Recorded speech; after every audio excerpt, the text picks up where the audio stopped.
शांति। जैसे बाप दादा दोनों निरअहंकारी है, देही अभिमानी है, ऐसे फॉलो फादर करो तो सदा उन्नति होती रहेगी। যেরকম বাপ দাদা দুজনেই হলেন নিরঅহংকারী, দেহি অভিমানী, সেই রকম ফলো ফাদার করো, তাহলে সর্বদাই উন্নতি होते থাকবে। उच्च पद की प्राप्ति के लिए कौन सी खबरदारी रखना जरूरी है? উঁচু পদের প্রাপ্তির জন্য কি রকম সতর্কতা অবলম্বন করা অত্যন্ত জরুরি। उच्च पद पाना है तो खबरदारी रखो कि मनसा से भी किसी को मेरे द्वारा दुख ना हो। किसी भी परिस्थिति में क्रोध ना आए। बाप का बनकर बाप के कार्यों में इस रुद्र यज्ञ में विघ्न रूप ना बने। अगर कोई मुख से बाबा बाबा कहे और चलन रॉयल ना हो तो ऊंच पद नहीं मिल सकता। বাবা বাচ্চাদেরকে বলেছেন যে উচ্চ পদ প্রাপ্ত করতে হলে বাচ্চাদের সতর্ক রাখতে হবে। তো কি সতর্ক রাখতে হবে? যে মনের মধ্যে যেন কখনো কারোর প্রতি কষ্ট দেওয়ার বা দুঃখ দেওয়ার ভাবনা না আসে। মানব জীবনে তো অনেক রকমই পরিস্থিতি আসবে, কিন্তু পরিস্থিতির মধ্যে থেকেও বাবা বাচ্চাদের বলেছেন যেন ক্রোধ না আসে। বাবা এই কথাও বাচ্চাদের বলেছেন যে বাবার তো হয়ে গিয়েছ, কিন্তু বাবার কাজে এই রুদ্র যজ্ঞে যেন কোনরূপ বিঘ্ন না আসে, অর্থাৎ তুমি যেন বিঘ্ন রূপ ধারণ না করো।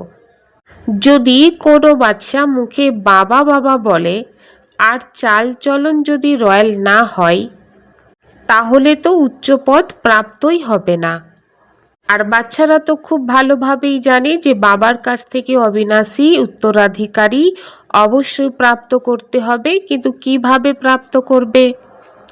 শ্রীমতের বিরুদ্ধে চললে, যজ্ঞে বিঘ্ন দিলে তো কিভাবে উচ্চপদ প্রাপ্ত করবে? এর জন্য বাবা অনেক ভালো করেই বুঝিয়েছেন যে শ্রীমত অনুসারেই চলো। একটাই গীতা শাস্ত্র আছে যেখানে শ্রীমৎ ভগবানুবাচ বলা হয়েছে, আর ভগবান বাবা হলেন সকল আত্মার বাবা। তো পরমাত্মা বাবা অবশ্যই এই দুনিয়াতে কখনো এসেছিলেন, মনুষ্য আত্মাকে শ্রেষ্ঠ বানিয়েছিলেন, তবেই তো পরমাত্মা বাবার মহিমা আছে।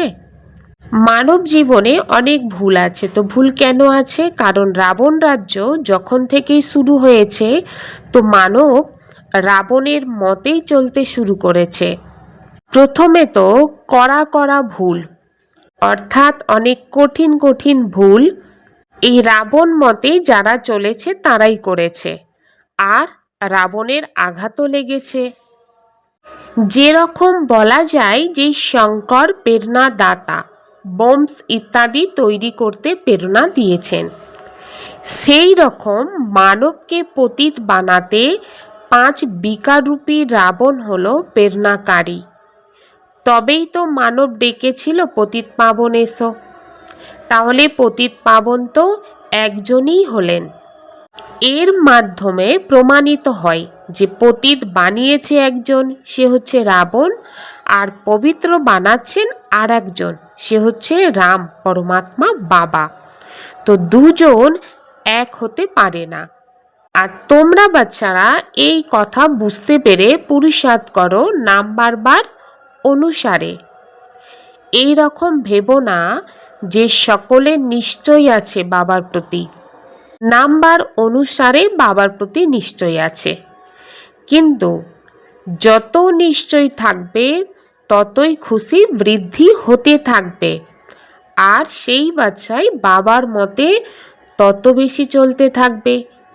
শ্রীমতে চলে আমাদের এই স্বরাজ্য পদ প্রাপ্ত করতে হবে, সেই বাচ্চার বুদ্ধিতে ততই বেশি নিশ্চয়ই থাকবে।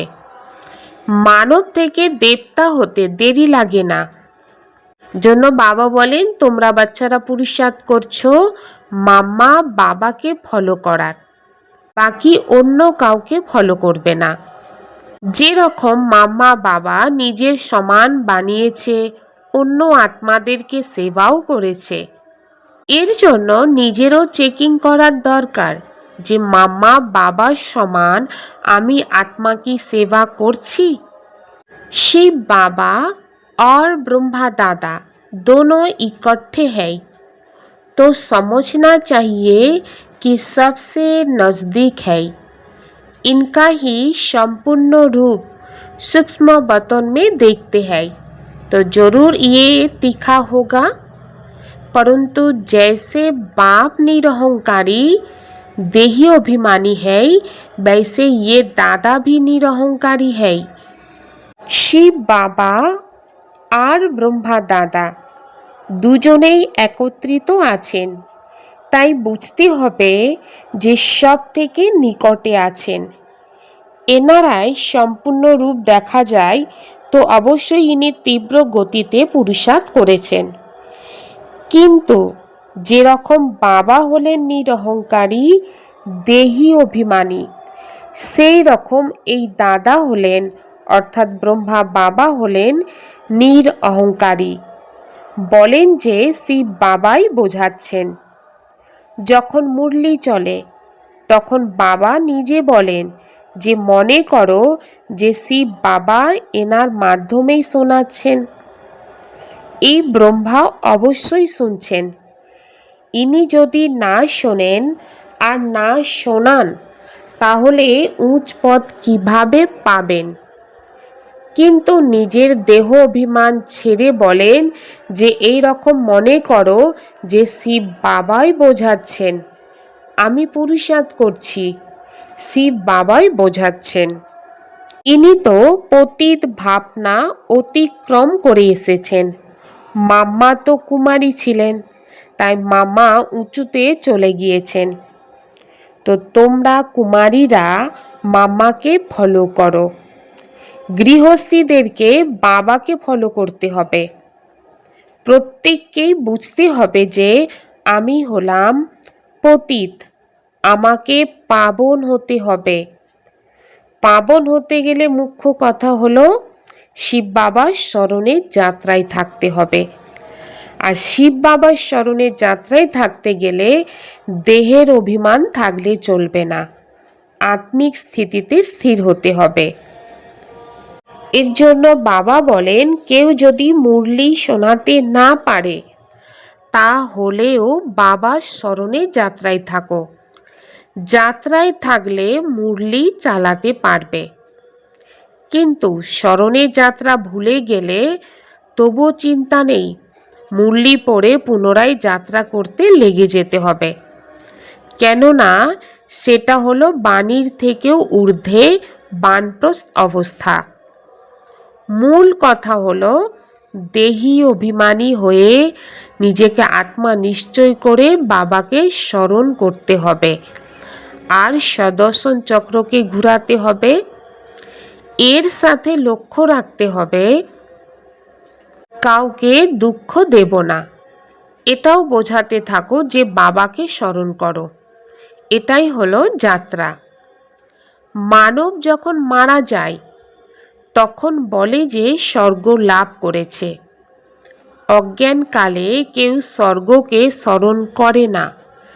স্বর্গকে স্মরণ করা মানে এখান থেকে মরে যাওয়া। এইভাবে তো কেউ স্মরণ করতে পারে না। তো এখন বাচ্চারা তোমরা জানো যে আমাদেরকে পুনরায় বাড়ি ফিরে যেতে হবে, অর্থাৎ আত্মার যে আসল ঘর পরম ধাম, সেই পরম ধামে ফিরতে হবে। বাবা বলছেন যে যত তোমরা স্মরণ করবে ততই খুশির পারদ ঊর্ধ্বমুখী হবে। অবিনাশী উত্তরাধিকারী স্মরণে থাকবে। যতটা বাবাকে স্মরণ করবে ততটাই হাসি খুশিতে থাকবে। বাবাকে স্মরণ না করলে দুঃখী হয়ে পড়বে, বিভ্রান্ত হয়ে যাবে। তোমরা এতটা স্মরণ করতে পারো না? বাবা আশিক মাসুকের উদাহরণ দিয়েই বলেন যে যদিও কাজকর্ম রোজগারপাতি করতে থাকে তবুও তার সামনে আশিক এসে দাঁড়ায়। এখানে তো কেবল তোমাদেরকে এক বাবাকে স্মরণ করতে হবে। বাবাকে তো তোমাদের স্মরণ করতেই হয় না। বাবা হলেন সকলের প্রেমিক। তো বাচ্চারা, তোমরা লেখো যে বাবা তুমি আমাকে স্মরণ করো। আরে যে হলো সকলের প্রিয়তম, সে তোমাদেরকে অর্থাৎ প্রিয় তোমাদেরকে স্মরণ করবে কিভাবে? সেটা হতে পারে না। তিনি হলেন প্রিয়তম, তিনি প্রিয়তমা হতে পারেন না। তো তোমাদেরকে তাকেই স্মরণ করতে হবে। তোমাদের প্রত্যেককেই প্রিয়তমা হতে হবে সেই এক প্রীতমের। বাবা বলেন, আমার ওপরে কি পাপের বোঝা আছে নাকি যে কাউকে স্মরণ করব? তোমাদের ওপরে বোঝা রয়েছে, তাই তোমরা বাবাকে স্মরণ করবে। বাবাকে স্মরণ না করলে পাপের বোঝা উঠবে না।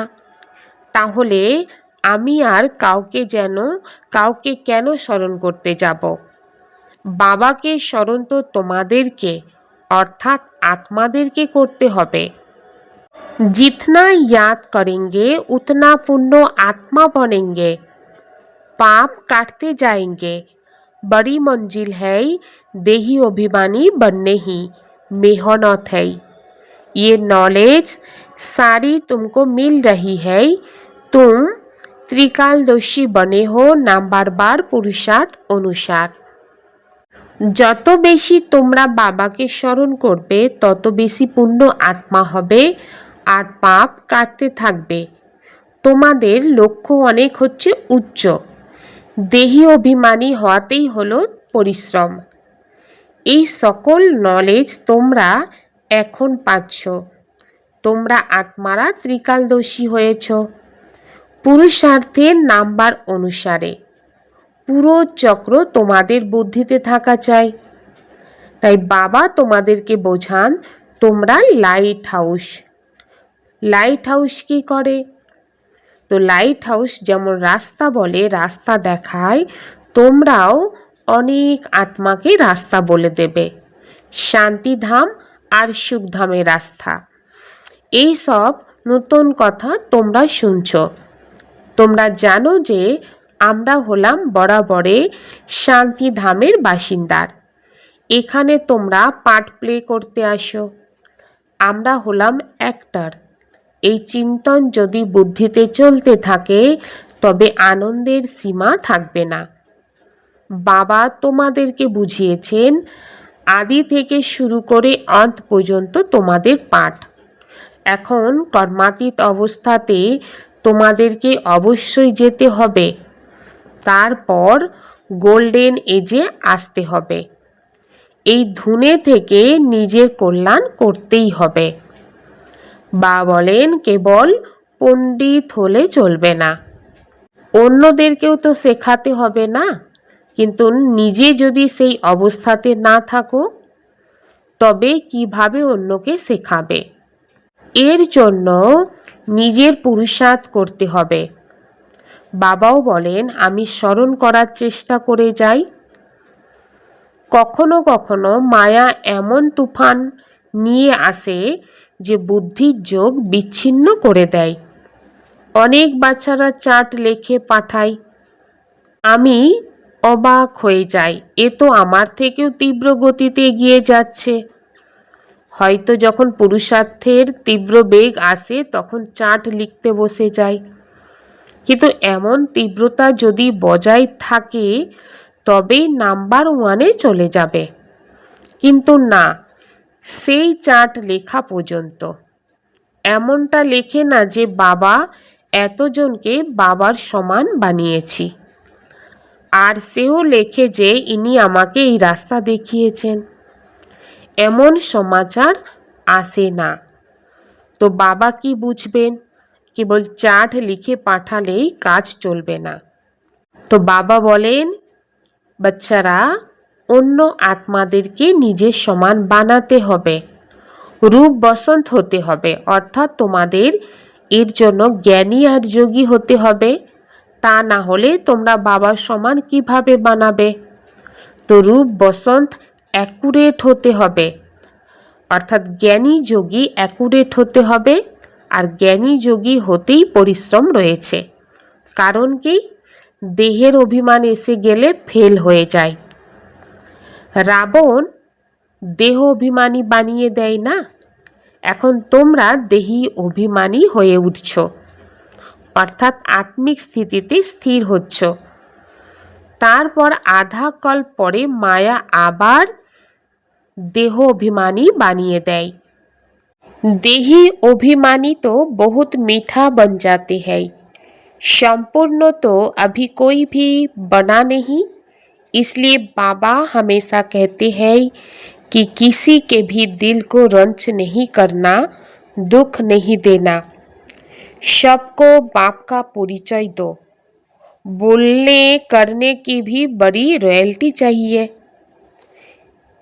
ईश्वरीय संतान के मुख से सदैव रत्नों निकालने चाहिए। तुम मनुष्य को जीवदान देते हो तो रास्ता बताना है और समझाना है। বাবা বলেন যে দেহি অভিমানী যে আত্মা হবে সেই আত্মা মিষ্টি স্বভাবের হয়ে যাবে, সম্পূর্ণ তো কেউ এখনো হয়নি। সেই জন্য বাবা সব সময় বলেন কারোর মনে কষ্ট দেবে না, দুঃখ দেবে না, সবাইকে বাবার পরিচয় দাও। কথা বলার মধ্যে রয়্যালটি থাকা চাই, মুখে যেন রত্ন থাকে। বাবা বলেন যে মুখে যা আসবে সেটা বলে দেবে, তা কিন্তু না। ঈশ্বরীয় সন্তানের মুখ থেকে সবসময় রত্নই যেন বার হয়। তোমরা মানবকে জীবদান দিয়ে থাকো, মানবকে রাস্তা দেখাতে হবে, বোঝাতে হবে। তো তোমরা হলে পরমাত্মার সন্তান। তোমরা ভারতবাসীরাই দেবী দেবতা ছিলে, তোমরাই 84 জন্ম নিয়েছ। তোমরাই জানবে যে আমরাই লক্ষ্মী নারায়ণের কুলেই ছিলাম। নিজেকে কম কেন ভাবো? আর যদি বলে যে বাবা সবাই এই রকম হবে নাকি, তো বাবা বুঝে যান যে এ এই কুলের না। এখন থেকেই টলমল করতে শুরু করে দেয়। তো তোমরা 84 জন্ম নিয়েছ, বাবা তোমাদের দিয়েই 84 জন্মের প্রারব্ধ জমা করিয়েছিলেন, সেগুলি তোমরা খেয়েছ, তবেই না শেষ হওয়া শুরু হয়েছে। জং ধরতে ধরতে তমপ্রধান করির তুল্য হয়ে গিয়েছ। ভারত 100% সলভেন্ট সমৃদ্ধশালী ছিল। এরা এই উত্তরাধিকার কোথা থেকে পেয়েছে? মানবী সেই অ্যাক্ট প্লে করেছিল। তাদেরই এটা জানার দরকার যে এই লক্ষ্মী নারায়ণ বাদশাহী কোথা থেকে পেয়েছিলেন। কত ভালো ভালো পয়েন্ট রয়েছে। অবশ্যই আগের জন্মে এই রাজ্য ভাগ্য পেয়েছিলেন। বাবা হলেন পতিত পাবন। বাবা বলেন আমি তোমাদেরকেই কর্ম, অকর্ম আর বিকর্মের গতি বুঝিয়ে থাকি। রাবণ রাজ্যে মানবের কর্ম বিকর্ম হয়ে যায়। দেহের অভিমানে থেকে যে কর্ম করে, কাম, ক্রোধ, লোভ, মোহ, অহংকারের বশে যে কর্ম হয়, সে কর্মকেই বিকর্মই বলা হয়। তো এক কথায় বলা যায় যে রাবণ রাজ্যে মানব বিকর্মই করে। সেখানে অর্থাৎ সত্যযুগে তোমাদের কর্ম অকর্মই হয়ে যায়, কারণ সেটা হলো দৈবিক সৃষ্টি। এটা হলো রাবণ রাজ্য আর সেটা হলো ঈশ্বরীয় রাজ্য। ঈশ্বর এখন স্থাপনা করাচ্ছেন। আর তোমরা সবাই হলে ঈশ্বরের সন্তান। बोलने चलने में बहुत रॉयल बनना है, मुख से सदैव रत्न निकालने हैं, आप समान बनाने की सेवा करनी है, किसी की दिल को रंच नहीं करना है। বাবা বাচ্চাদেরকে বলেন যে কথা বলার সময়, চলাফেরার সময় অত্যন্ত রয়্যাল থাকতে হবে।